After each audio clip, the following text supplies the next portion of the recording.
દુનિયામાં તમે જોવો છો કે નહીં આ બધી? કેટલા બેરા હોય, બોબડા હોય, કોઈ અંધ હોય, કોઈ અપંગ હોય, કોઈ લૂલા હોય, કોઈ પાંગડા હોય. આ બધાને જોઈને તમને કંઈ વિચાર આવે? પછી કંઈ અવળો વિચાર આવે? ખવળો પાપ કર્યા છે એમ. પણ આ બધા સંસારના દ્રશ્યો જોઈને પ્રત્યક્ષ પ્રમાણ કહેવાય. 3 પ્રકારના પ્રમાણ: પ્રત્યક્ષ પ્રમાણ, અનુમાન પ્રમાણ અને શાબ્દિક પ્રમાણ. આ સંસારના પ્રત્યક્ષ દુઃખો જોઈને આપણા જીવને આપણે ઉપદેશ આપવો જોઈએ કે જો ભગવાન ન ભજ્યા તો આ બધી યોનિની અંદર આ ભોગવવાનું છે. અને એ તો પરફેક્ટ છે. 184 તો વૈદિક પરંપરામાં ઐતિહાસિક પરફેક્ટ જ છે. જીવને આમાં તો ફરવાનું છે. અને એક એક શરીરની અંદર આ દુઃખો તો છે ને છે. અત્યારે આ કાતિલ ઠંડી પડતી હોય તો રાષ્ટ્રીય પક્ષીને ચાદર ઓઢાડવા જાવશો કે નહીં? રાષ્ટ્રીય પક્ષી કોણ?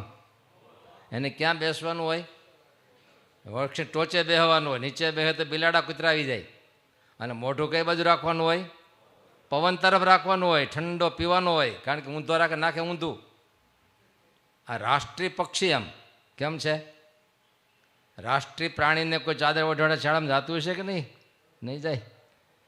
ક્યાંય કરતાં ક્યાંય આ સુવ્યવસ્થા નથી. આ મનુષ્ય શરીરમાં આપણે આવ્યા છીએ તો એવું કંઈક કરીએ. ભલે આ જીવન સુખપૂર્વક જીવો.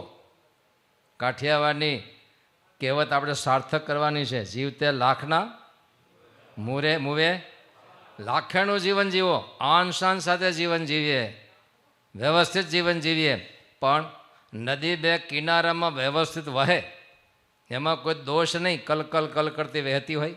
2 કાંઠામાં કલકલ વહેતી કોઈ દોષ નથી. વહેતા વહેતા સુજલામ સુફલામ કરતી જાય આજુબાજુના ખેતરોને. કોઈની તૃષા छिपावती જાય, કોઈને શુદ્ધ કરતી જાય ના એને. પણ અંતે ક્યાં જાય? સાગરમાં હમાય છે.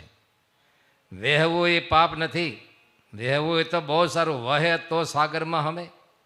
આપણે જીવન જીવતા જીવતા જીવતા 2 કિનારામાં વહેવાનું છે. બોલો, કિનારાના નામ આવડતા હોય તો. આજ્ઞા ને 2 કિનારામાં વહેતા વહેતા વહેતા કલકલ કલકલ રહેવાનું. ગુલાબજાંબુ ખાવ તો વાંધો નથી, પણ વહેતા વહેતા અંતે ક્યાં સમાવાનું છે? એ પાક્કું રાખવું. ફરીવાર આ ભઠ્ઠામાં આવું